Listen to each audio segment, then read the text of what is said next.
Hi, Leo, tumeanza on that note, it's because today we're just going to have talks and conversations. Right? Kwani siku zingine tunakuanga na nini? Talks and conversations all over, kama kawaida. Kama kawaida. And our talks and conversations today are going to involve our fixers. And we have invited several fixers because tunataka kusikia ground inasemaje, right? Like, what's the vibe on the ground? Truly. Now, because we can't go to all those different grounds, we've asked several people who represent those grounds to come and join us. Yes. From 8 a.m. to 10 a.m. we'll have a baraza, Mike kwa ground with several people from the ground, bunge la wananchi in various parts to just come and tell us vile ground inasema. Vile inakaa. Sisi hatujui, but then it's here to learn, yes, to listen. Watu wanasema nini? Wanataka, unaona wakiendaje? How is it shaping up and all? Right. Yeah. At 7 actually, tutaanza na the scramble for Ukambani. Let's start localized and then we go nationwide with Robert Mbui, who's the deputy minority leader in the National Assembly. Wacha tuongee na yeye. Ukambani has been a lot in the national politics discourse, a lot more in the last 3 months, and I think it has been in the last 3 years, if we're being honest. Kunendaje huko? And now the president is in Ukambani. So because he's there, there's been all this talk everywhere. Every stop he makes, the people who are talking, they say, "But tumesema ni 2-term, sema 2-term, sema 2-term," and others. And the president saying, Ukambani has been left behind for so long. Ukambani needs to stop being in the opposition, right? And yesterday's cartoon, editorial cartoon on the Daily Nation, was the president saying, Ukambani needs to stop being in the opposition. And Kalonzo there saying, yes, we are in pole position. We're in pole position. Yeah. Love it. We're not in opposition. We're in pole position. So is Ukambani fielding a presidential candidate? Sasa hapo, I don't know about Ukambani, but the Wiper political party, which is dominant in Ukambani, has a presidential candidate in the name of Stephen Kalonzo Musyoka. Yeah. Now, when Jeremiah Kioni comes and says, "Bado mimi niko Matiang'i, Kalonzo Matiang'i," have they had those discussions? That's what they're having, isn't it? That's what Dr. Muhisa Kitui told us. These guys, watch how they talk. In the background of the United Opposition Secretariat, we are trying, first of all, to build them into, you can go and talk, and then we shall come and sit down and say, now let's be real. Yeah. Okay. Huyu ndio anaweza. Let's be real. Nani anaweza pata kura hapa? Mambo ni mengi. Let's start with the quote of the day. Jana is not with us today, but she'll be back on Monday. She left us in good hands. Quote of the day, Leo Inakam, courtesy of Lupita Nyong'o. All right. Democracy is not a spectator sport. Democracy is not a spectator sport. And she dropped the mic and walked. Hivo. She was speaking at the AU Youth Summit in Addis in 2016. I think those are profound words. They really are. Democracy is not a spectator sport. Yeah, isi ya kuangalia, ni ya kuingia. You're in the ring. Yes. Yeah. It is a participatory sport. Yes.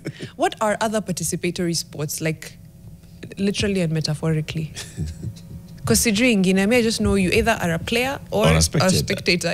Yeah. So democracy may be the only one. Yeah. And it's not a spectator. This one. But also, if we were to start chambuaring these things, even a spectator is actually participating. That's true. Boo! Yeah. I'm not only spectators. Nakula njugu.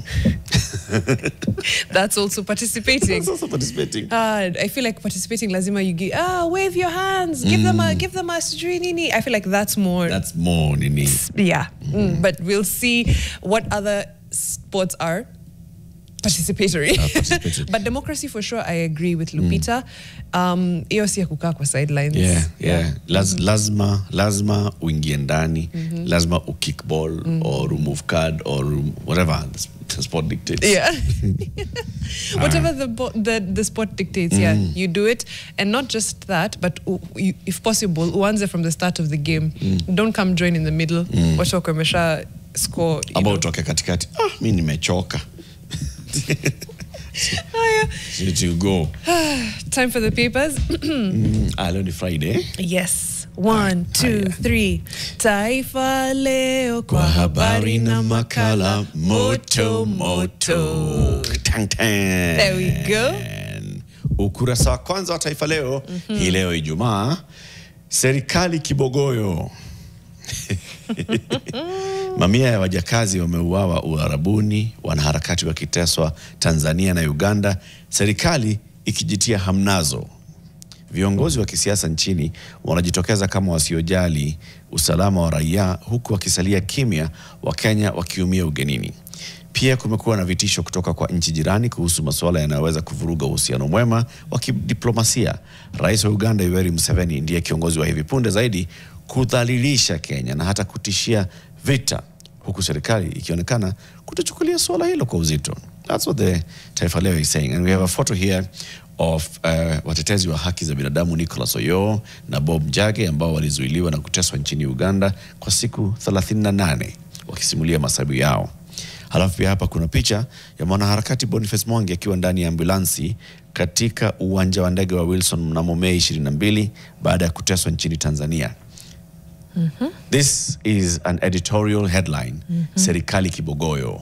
We are seeing so many people suffering in various parts, and our government appears just to be sitting back and, well... And especially in Jumuiya. Now, but you're right, the editor and writers are right. Masaibu yalianza kitambo, not just when this East Africa cooperation on whatever abductions began. Yep. Warabuni, how many Kenyans have died there, and across the globe. Yeah. Other headline, a story on page 4, auawa kwa deni la shilingi 50 na rafikie. Jacob Maina aliaga dunia papo hapo baada ya kuvamiwa na kudungwa kisu. Over a 50 shillings feud. Still on the same page, magavana waanikwa kwa ukabila. Ni vigumu kwa watu wasiotoka kaunti za Bomet, Kirinyaga, Samburu kuajiliwa huko. Ripoti ya NCIC ilisema hivyo jana. Ukurasa wa 8, Salva Kiir kule Sudan ya Kusini atimua naibu wake gavana wa benki kuu na mkuu wa ukusanyaji ushuru. Kiir hachoki kutimua, amefuta naibu. He had recently just appointed a deputy and has fired that deputy. No sooner had he appointed than he fired the deputy. So, na pia governor wa benki kuu na mkuu wa kusanyaji ushuru, mtu wa KRA, mtu wa CBK, deputy president. Sikiza, fanyeni hivi. Look for something else to do. Those are some very key positions. Anyway, major reshuffle there in government. And then there is page 3. There's a video that's been doing the rounds about this one. Askofu ashambulia ODM vikali, akashifu ushirikiano wa ODM na utawala wa Rais Ruto. Ukurasa wa 3. Alafu katika sporti, Fataki, Poland, Uholanzi wakivaana. We're in an international break. Poland and the Dutch are playing this weekend, na hapo sasa ndio wanasema hapa kutakuwa na fataki. Nafikiri tuangalie ukurasa wa 3 hii story ya huyu askofu. Naam. Askofu atemea ODM sumukali, afokea serikali. Hatua ya Askofu Charles Onginjo wa kanisa la Kianglikana jimbo la Maseno Kusini kukashifu ushirikiano wa ODM na utawala wa Rais William Ruto inaendelea kuibua hisia kali na kuyumbisha udhibiti wa chama hicho, hasa eneo la Nyanza. Askofu Onginjo alizua masuala kuhusu utendakazi wa mawaziri Opiyo Wandayi, John Mbadi, akieleza jinsi nafasi wanazoshikilia zilivyokuwa kusaidia wakazi wa eneo la Luo Nyanza. Nimekuwa nikiuliza iwapo hii ni mara ya kwanza Waluo wamekuwa serikalini. Walikuwa wakiwahitaji Odongo, Maamo na Oluwaringo. Walikuwa mawaziri. Nimesikia mtu akisema hii ndio mara ya kwanza Waluo wakakuwa serikalini na kuwa mawaziri wawili tu pekee. Hapo nyuma walikuwa 6. Pengine wengine wenu hamkuwa mmezaliwa. Walikuwa wakiteseka namna ambavyo wangepata suluhu. Akasema Askofu Onginjo. Alisema wakati wa ibada ya mazishi ya Hannington Raburu Juma katika kanisa la ACK St. Stephen Cathedral Kisumu, marehemu aliaga dunia baada ya kujirusha kutoka orofa ya ofisi ya mamlaka ya ukusanyaji uhuru KRA jijini Kisumu. And we saw this again in the news. This is a gentleman who went and parked his vehicle and then just stepped off the building. And he had been having issues with pending bills with the government. So askofu huyo alishangaa jinsi Waluo wanavyofurahi eti wako serikalini, ilhali eneo la Mlima Kenya ambalo liko upinzani lina mawaziri 8 na makatibu kadhaa ndani ya utawala wa sasa. Pia alipinga madai kuwa eneo la Nyanza linastahili kuunga Rais Ruto kwa kupewa wizara 2 na pia kuandaa mazishi ya kitaifa kwa aliyekuwa waziri mkuu Raila Odinga, akishutumu serikali kwa mauaji. Sidhani kama kuna serikali ambayo imewaua raia wake kuliko hii ya Rais Ruto. Watu wanatekwa nyara, gharama ya maisha iko juu, lakini watu wetu wanahadaiwa na wanaambiwa wanaimba nyimbo ambazo hawaelewi. Goes on and on. The video was doing the rounds on social media this week. As he spoke at this, and you're saying, look, so we have 2 people who are in government, in this cabinet, and we're being told now Luos are in government. In government, yeah. Come on, we've had Luos in government in all governments. In the Moi government, we had Kina Oloa Ringo, we had Kina Dalmaso Tieno, and all those who were in government. In the Kibaki government, we had ministers. In the Uhuru government, we had Luos in government. Right. What is it that you're saying now we're in government? We're in government. Did things change then? Do you expect that they're going to change now?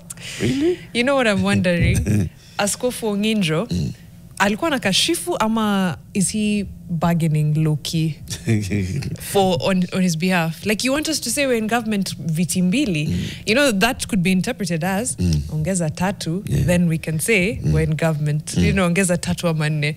I don't know. I honestly don't know. That's one angle actually to look at it. Yeah. In terms of, are you raising the stakes? Yes. Right? Or on the other one, is he actually just doing, because this is that askofu from Maseno Kusini. He is actually not, this is not the first time that he's talking like this. He speaks.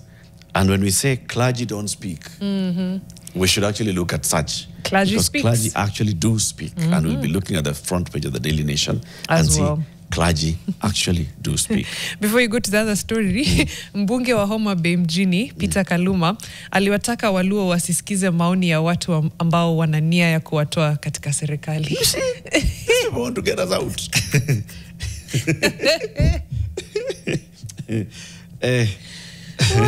Okay. Hebu tupatie huyu bitaifa nikiingia katika dondoo. Sawa, bitaifa leo ni Joan Wangeshi, ana miaka 21, ndiye mwenye bahati leo. Bi Wangeshi ni mwanafesheni kutoka jijini Nakuru. Uraibu wake ni kuogelea, kutalii na kusoma. Yeah, your interests have to align, bana. Like Unasafiri is a mtalii. But you've been to Nakuru National Park. I mean, how could you not be a tourist if you come from such a beautiful place? You have Nakuru, you have Naivasha, you have Hell's Gate, you have Elementaita, you know, all those places. Ukona pale, no, Kariandusi si uko, sindio? Hapa Gilgil. Ni Nakuru County bado. Fantastic. Unaona? Hey, Nakuru is truly blessed. Yeah, but naona kama yeye hutalii mahali, anaogelea na anasoma akiwa hapo mahali. Bas. Anatalia amebeba kitabu. Tuingie pale wazo za pana pale ukurasa wa 9. Kuna wazo bonzo na tuko Nakuru pia, I think. Because hapa tunaona maji yameelea na kuna nyumba za kukodi hapa. Ukurasa wa 9 wa gazeti hili la Taifa Leo. Jackson, page ni ipi? Page 9. Tunasema ukrasa, Jackson, ukrasa. Haza, picha hii ya wazobonzo, kuna mzee mmoja hapa ambaye anakana amefungua manhole. Manhole ambayo imefunikwa na maji. Anasema, kuchezea hapa ni sawa na kwenda kwa jirani uimbe hakutakuwa na nywi nywi nywi nywi nywi nywi wala nywi nywi nywi nywi nywi. What? What does that mean? I think there must be a song. Hatutaki nywi nywi nywi, ukileta nywi nywi nywi. Inakwanga nyenyenye. Oh, okay. Maybe. So because he's saying, like, playing around here, this is a manhole. If I just play around here with this manhole, it's open, there's flood water all over.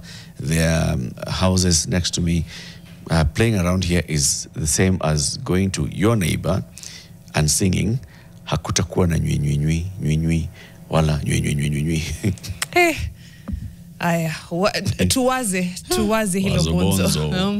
Haya, dondoza hapa na pale. Tukianzia na kule Likoni, Mombasa, usiamini window lako jipya kwani lilinitenda tukiwa wapenzi. Demu aonya mwenzake. Ati huyu ndio mtu wako? Ni my ex. Wacha nikwambie. Mwanadada mmoja hapa mtaani amemuonya mpenzi mpya wa mume wake wa zamani kwamba mwanaume huyo ni mtu hatari anayeficha sura yake halisi ndani ya maneno matamu. Be warned, what you see is not what you will get.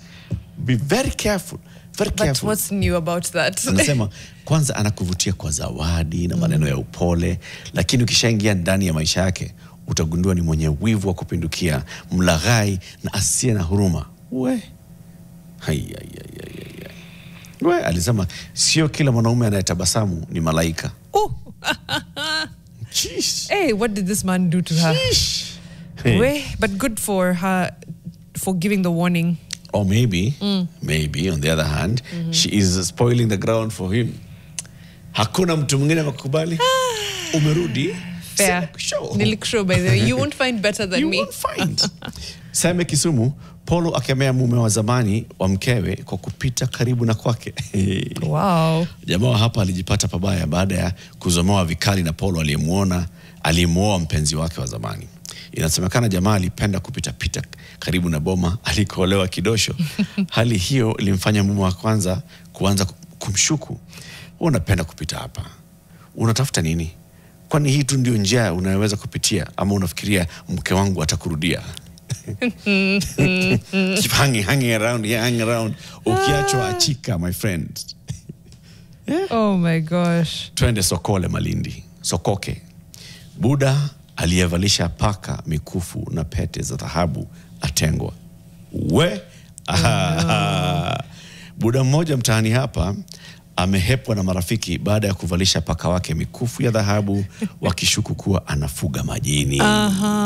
Hii ni baada ya paka wake kuonekana mitaani wakiwa wamevalishwa mikufu ya dhahabu na pete ndogo shingoni. Kulingana na mdokezi, paka hao walionekana wakiwa safi kupita kiasi. Jambo lililowashangaza wengi. Tulidhani ni mchezo hadi tulipoona paka hao wakiwa na mikufu iliyong'aa. Enyewe hata mimi. No. Haujapatana na pet moms?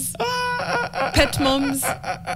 Ati umeivalisha ati now ati yes, jewelry, necklace, you know? nini alafu I'm guessing huyu mkufu ulikuwa the tag, the name tag, lakini sasa badala ya kuweka name tag ati ya sijui leather ama nini unatumia mkufu wa dhahabu. Skiza. Hapa ni Sokoke Malindi. Sawa bana. Mambo haya hayajaonekana. Sawa bana. Lakini tunajua paka mweusi tunamjua. Unajua ni Fatuma amejificha. Paka aliye na marangi mengi tunamjua. Sasa huyu paka hapana bana. And then TikToki muangalie pet moms vile wanafanyia paka, mbwa, nini. So huyu ni mtu wa TikTok huyo. Labda ana make money kule live every day on TikTok. Anatuonyesha jinsi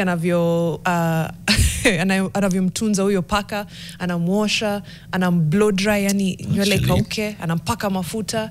It's content. Maybe she actually goes live on TikTok and makes a lot of money. So this okay. Sawa basi. Kyokong Bomet afokea mke kwa kusubiri ampelekee mboga usiku. Okay. Jombi aliyeoa juzi alijuta kupeleka mboga nyumbani. Mkewe alipoanza kumsubiri afike nyumbani kabla ya kuandaa chajio. Sema mtaani zinaarifu Polo alipovishana pete na mrembo, alijikaza kumuonyesha mahaba ya kiwango cha juu. Kuna wiki nilipeleka nyumbani mboga za kienyeji nikitoka kazini kwa siku 3 mfululizo. Wiki iliyofuata nilishangaa kufika kwangu usiku na kumpata mke wangu akinisubiri nifike na mboga za chajio. Polo alisema alijua kipusa alimzoea vibaya na akamwambia waziwazi kuwa asitarajie mboga kutoka kwake tena. Jamani, wanaume wanataka kuingia nyumbani bila kitu. Sasa lakini nimekuja na mboga sawa. Sasa kusema ati hautapika sasa mpaka nije na mboga. Acha pesa za mboga basi asubuhi. Labda aliacha. Hatujaambiwa. Jamaa sasa amekuwa anapitia mahali na kuja na mboga za kienyeji. Tamu.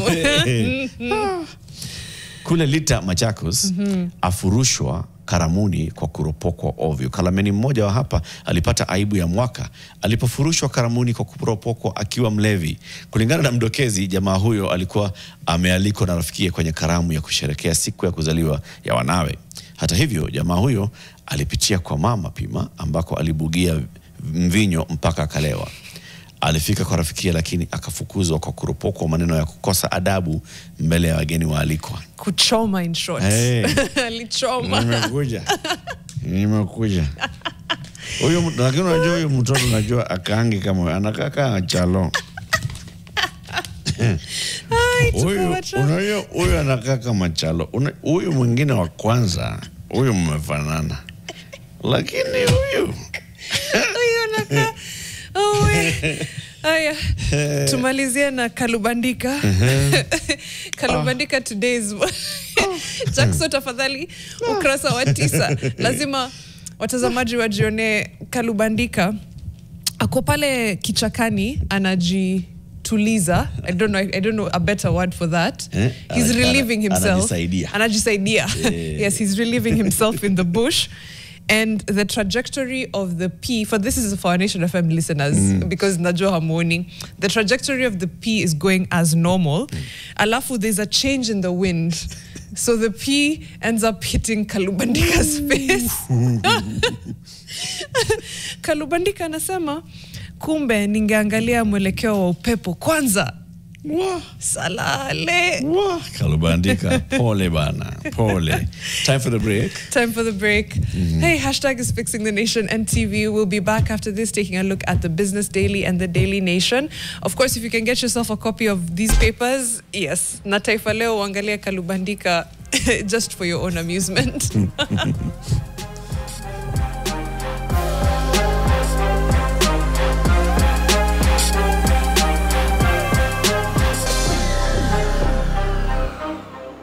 Greetings at Nation FM, greetings at NTV, greetings at Nation Fixers, all the panelists, Eric, Mariam, and Jeno. Greetings from Kangemi. Here is Nicholas once again. Peace is everything. Let's continue praying for Tanzania during this election time, although they have done with it, but let's pray for peace in Tanzania. Let's pray for peace in Uganda. Let's pray for peace in Kenya. Let's pray for peace in Africa. Let's pray for peace in the whole world, because without peace, nothing is possible. Greetings. Thank you so much for that, What's Up Nation. Nicholas, you're such a fixer. We love to see from you. Naona bado, you're still in the green, outdoors area. Imagine. Love it. Kangemi kuna ka green sana. Very nice. And you're right, peace is our utmost priority. And of course, for the entire region, not just for ourselves. Thank you for that What's Up Nation video.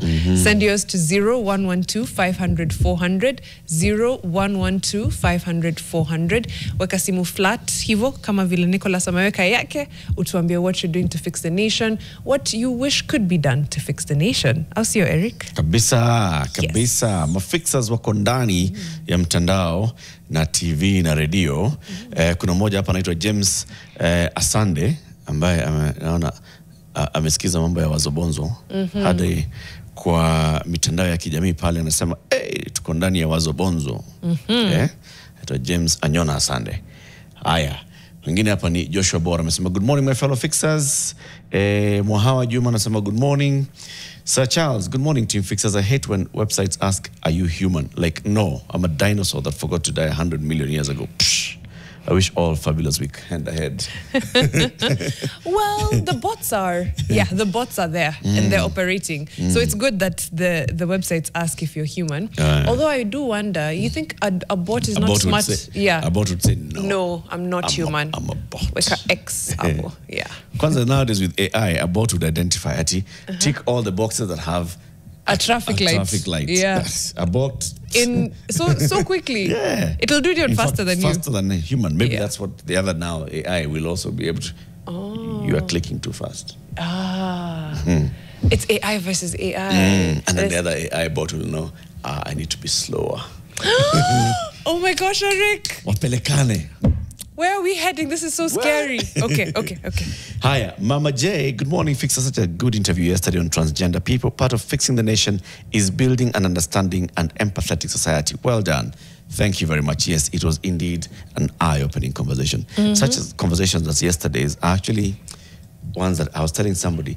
These are the conversations that actually make me love doing what I do. Right. Because it's an impact conversation. I loved it. Unaenda home like nimefanya leo nimefanya kazi, nimefanya kitu. I agree. Hey, that was a lovely interview. Hata Jackson amekubali. The Kikombe has checked in democratically. Allegedly, a Kenyan MP spends 30 million shillings to campaign. If you had 1 billion shillings, you can be re-elected 33 times. Focus Kenya, nganya haijiweki freno. Donge.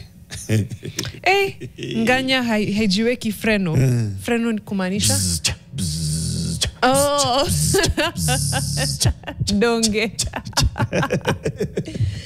Donge. Imagine. We. Mike the one. Aya. Anasema, good morning fixers. Eric, pia sisi tuko na roda huku Nakuru. Hapo nchi ni ya Shabi. Nchi ya Pandamali. Chini ya Shabi. Oh, chini ya Shabi. Okay. Hapo chini ya Pandamali. Okay. Umetutishia na yako ya Spain bwana. Looking awesome. Yao ni roda. Yao ni roda. Kama huo yako ni ronda, yao ni roda.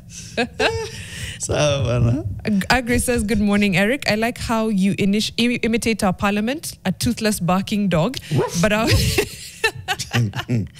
our government isn't only toothless, but can't bark. In fact, it's wagging its tail with joy at the oppressors. Wow. Way. It's actually, its mouth is gagged. It's wearing that mouth gag. But bado katel kana wag. So it's just doing the tail. Shoo. Aya, Josegi amesema tu one term. Steve Ngosira says, good morning. Eric Mariam, Jano popote alipo. Niko ndani ya nyumba na sibanduki ngo. I like that. I've not used that expression in a while. Sibanduki ngo.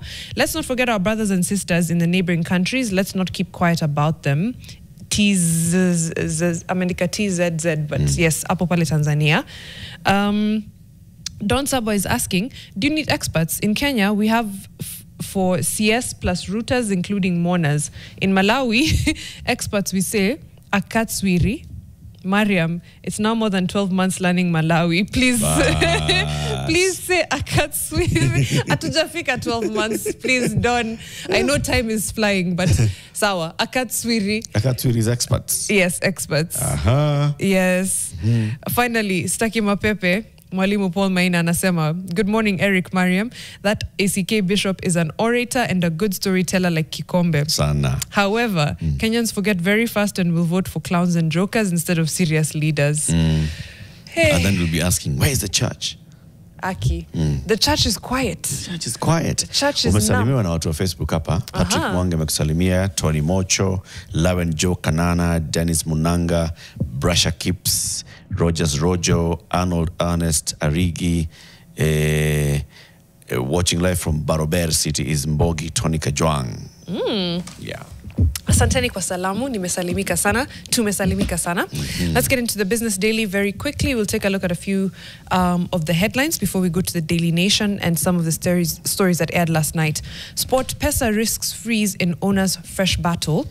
The valuable SportPesa gaming trademark faces a legal challenge after a fresh suit was filed in court alleging fraudulent transfer of the brand ownership, tax evasion, and forgery.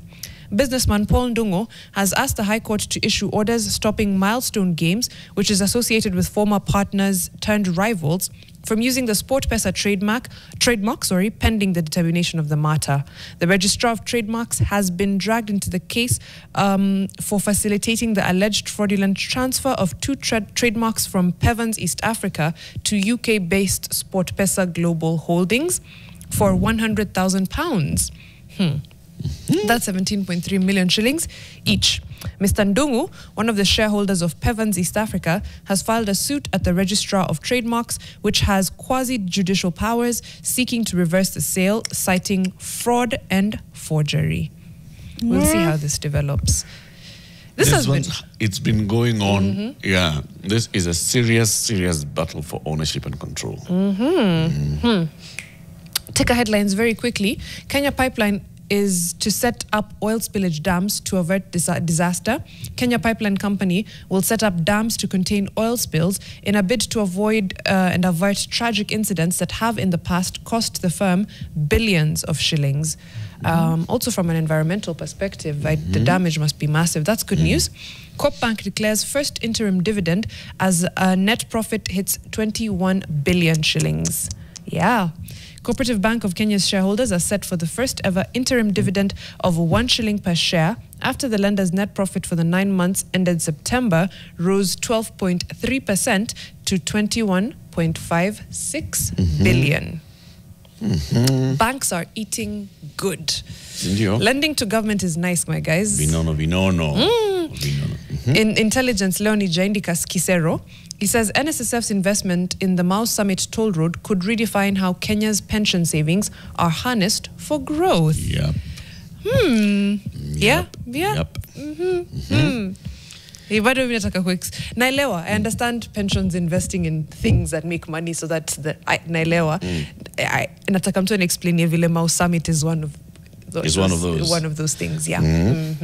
Because you're doing it as a PPP, so you'll make the money. So instead of this money going into a Chinese company, it's going into a Kenyan company, that the pensioners. It's only if people use the road and pay the toll.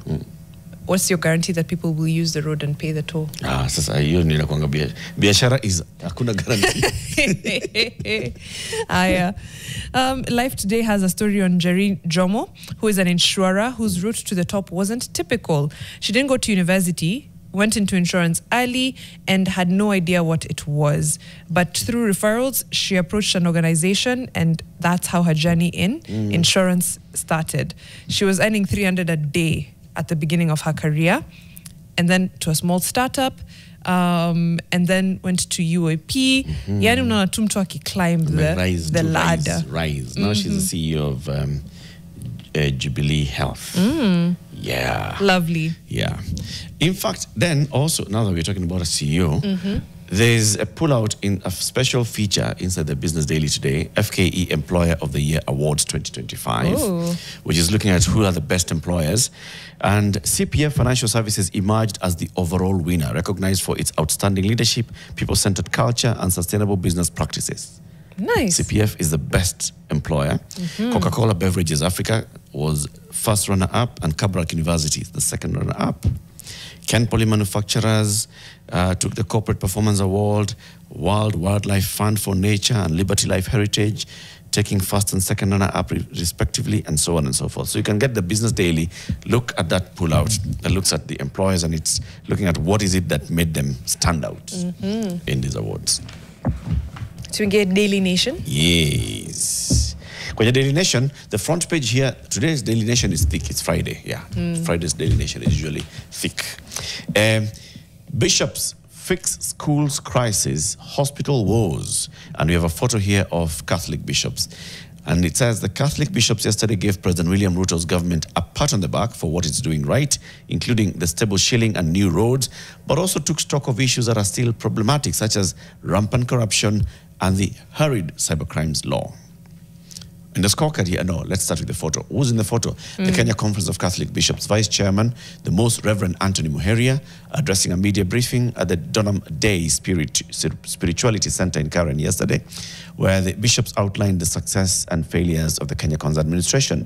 Looking on are the KCCB Chairman, Most Reverend Maurice Mohatia, and the Most Reverend Philip Anyolo, and other bishops. The scorecard has the good. What the Catholic bishops consider good: the ongoing recruitment of 24,000 teachers by TSC, stable Kenya shilling, investment in infrastructure, especially roads, the construction of TVET colleges. The bad, Computer Misuse and Cybercrimes Act, has sections that need to be repealed. CBE implementation seems to be inspired by political considerations. Schools running in crisis mode due to delayed funds. Lack of timely and sufficient payments to hospitals treating patients under SHA, rampant corruption in public offices, slow responses to natural calamities like the recent landslides. These are the Catholic bishops are just saying, hizi zote hizi not good.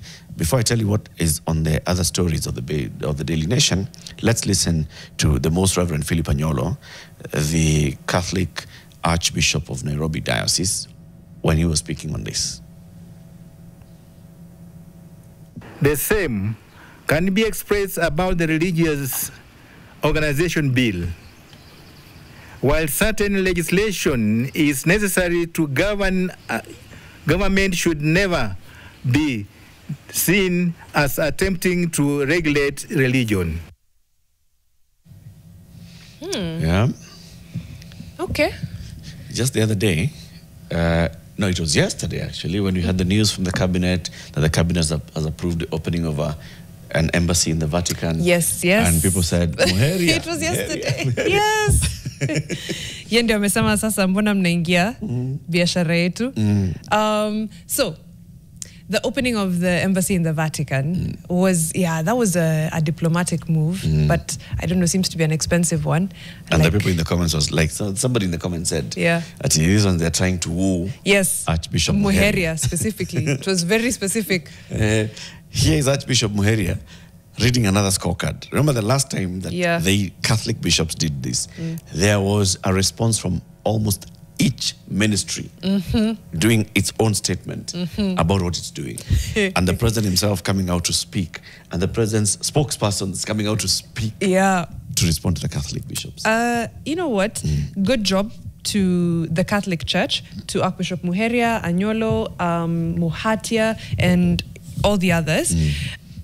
To listen, we were saying, you know what, the church is quiet, the church is quiet. The church is not quiet, clearly. They've said, you know what, let's hold the government accountable, let's continue to do so consistently. I think it's a really good sign that this comes the day after the announcement of Kenya opening an embassy in the Vatican. Because it shows that when, we are free from, what should I call it? Manipulation, really. Jana nilikupea embassy, leo unanipiga. I think that's democracy at play, and a good civil liberty space, and a good politically engaged space, honestly. Shika embassy utanyamaza? Nope, sitanyamaza. If that was indeed the case, then Bishop Muheria is basically saying, thanks. Miss me with that. Thanks for the embassy, but miss me with that. Yeah. The other headlines, there's only one actually ticker headline, not two, in the Daily Nation. On the front page, Mama Ida takes the first short break since Raila's death. She has traveled to Nairobi from her rural home, where she hosted hundreds of delegations. So the story is basically saying that now Ida has taken a short break this week from receiving mourners at Opoda Farm, a role she has maintained since former Prime Minister Raila Odinga passed away. Now she's come to Nairobi, but also in Nairobi, I think she's still hosting delegations, but maybe just smaller, more intimate delegations. On page 10, EACC, Kenya needs 200,000 more police officers. We'll look at that story shortly. Right. But I just want to quickly glance at the story on page 2 of the Daily Nation. Yes. There's a bill that's before Parliament. It passed the National Assembly. It's going to the Senate. You could face up to 10 years in prison or a fine of up to 10 million shillings for engaging in unethical practices related to assisted reproductive technology if a new bill being considered by Parliament becomes law. The legislation awaiting presidential assent seeks to deter immoral practices, ranging from the commercialization of ART services to safeguarding the rights of parents, surrogates, and children born from reproductive technology. On Tuesday, the National Assembly sanctioned the long-awaited Assisted Reproductive Technology Bill 2022. Please note, it's 2022. Sponsored by Suba Member of Parliament Millie Odhiambo. If enacted, Kenyans found guilty of unethical practices linked to assisted reproductive, such as sex selection, selling embryos, or gametes. How do you pronounce that? I think it's gamete, it's gamete. Okay. And human cloning will be liable for fines of up to 10 million. In line with the Constitution, which guarantees the right to the highest attainable standard of health, the new law seeks to promote access to quality and affordable fertility health care. Kenyans seeking reproductive technology procedures will be required to provide written consent under the law, which disallows unauthorized and posthumous use of reproductive material. Millie Odhiambo has been pushing this bill in 3 parliaments now. Right. Okay? Every time she brings it, the life of that parliament ends before parliament has actually finished the bill. She doesn't give up. She brings it in the next parliament. The same kind of filibustering happens. It dies. Right. Again, this time she brings it. And there was a clip going around on Tuesday when she was just there in parliament saying, you know what, I've brought this bill for so long. And the intention of the bill, the story is making it sound like, it's criminalizing things. But the intention of the bill is actually to open up space for people who are unable to normally get a child to find ways of getting a child. Assisted reproduction. I love this bill. I'm really happy, and well done to Honorable Millie. The fact that, you've said it's the 2022 bill, the Assisted Reproductive Technology Bill of 2022. I've spoken to, I think it was also Senator Asige, when she was trying to pass the Persons with Disabilities Act now. A lot of these good laws, good bills that, by the way, they face no challenge in Parliament whatsoever. They face no headaches, nothing. They'll take forever going through because they keep being pushed to the back burner. It's not that anyone is opposed to them. It's just that there's always something hotter and cooler and more scandalous that Parliament is discussing. So this is a really good law. You're absolutely right. I think it seeks to regularize and have a framework around assisted reproductive technology. For example, I love that regarding surrogacy, altruism will be now the philosophy used. So surrogate mothers' roles would be to protect the rights of ART-assisted conceived children. Those are children that are conceived through assisted reproductive technology. Yes. Granting them equal legal status to naturally conceived children with no payments except for medical expenses. So you cannot pay someone to have your child as a surrogate. To carry your baby. Yes, to carry your baby as a surrogate, except for medical expenses. I quite love this. Surrogacy will only be allowed to Kenyan citizens between 25 and 55. And only surrogate mothers can be between 25 and 45 years old, having passed medical and psychological tests and having born at least one child. I think this pulls from global best practice. A really progressive bill. Well done to Honorable Millie for pushing through the various parliaments and to Parliament now for finally, getting through. Let's have President Ruto also assent to this bill. It goes to the Senate first. Oh, we're not at...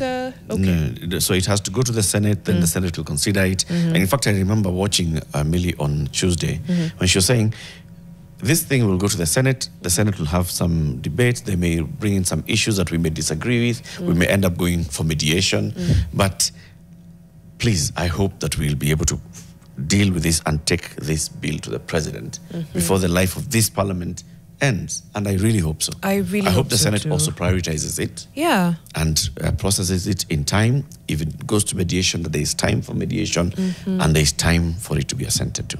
Okay. Tuna mediate nini? It seems so straightforward, but ni sawa. Haya basi. Well, let's take a look at one of last night's stories very quickly. Unfortunately, about bandits in Samburu. Actually, this happened yesterday. 3 police officers are nursing gunshot wounds after armed bandits ambushed their vehicle while on a routine patrol in the county of Samburu. The attack comes just 3 days after President William Ruto vowed to redeploy Elite Special Operations Group SOG to flush out banditry in the area. Now, let's have a look at some file footage from President Ruto, just saying, you know what, this is what we're willing to do to ensure safety. And also Kipchumba Murkomen, the CS for Interior, speaking on the same. Is sorted by just merely talking about looking for the guns and arresting people. The development is a key issue, whether it is roads, water, electricity, and education. And that's what is bedeviling parts of Turkana, Samburu, and Baringo, West Pokot, and Isiolo, and other places of Laikipia. You just need to know that banditry is an organized crime. It has collaborators on both sides. It has police officers who assist. We have even established that even some security officers sell bullets. There are business people who buy their cows at a throwaway price. They are, so it's not something to be defended. It's something to be dealt with. something to be dealt with. That's the Interior CS, Kipchumba Murkomen. And just in a thread on some of the lawlessness that's happening across the country, there was also a story last night on organized goons, and they've become a very familiar occurrence, unfortunately. Hooligans turning up at protests and by-elections and maiming and killing people, as well as destroying property. A new report by the National Cohesion and Integration Commission warns that these are not isolated acts, but part of organized criminal acts and gangs embedded in politics and community violence. Susan Waweru did a story last night on this. Let's listen in to what's been happening from the commission chairman, that is Samuel. And of course, we'll also listen in to maybe some people in the CBD and see exactly what it feels like to have your safety, be compromised in a place that essentially should be one of the safest in Nairobi and Kenya. It is quite clear that some of the organized criminal gangs are very strong now, and some of them are even part of the international criminal gangs network. It calls us to go beyond enforcement to call for a whole of society approach, investing in youth empowerment, strengthening community policing, dismantling the networks that enable these groups to thrive. I mean, yeah, something we've known. Obviously, they are organized. They are easy to mobilize. They are well-funded when it's time for them. Now, the scary thing is now what next? What action is being taken by the Ministry of Interior to make sure that this is not an occurrence, especially as we get closer to an election period.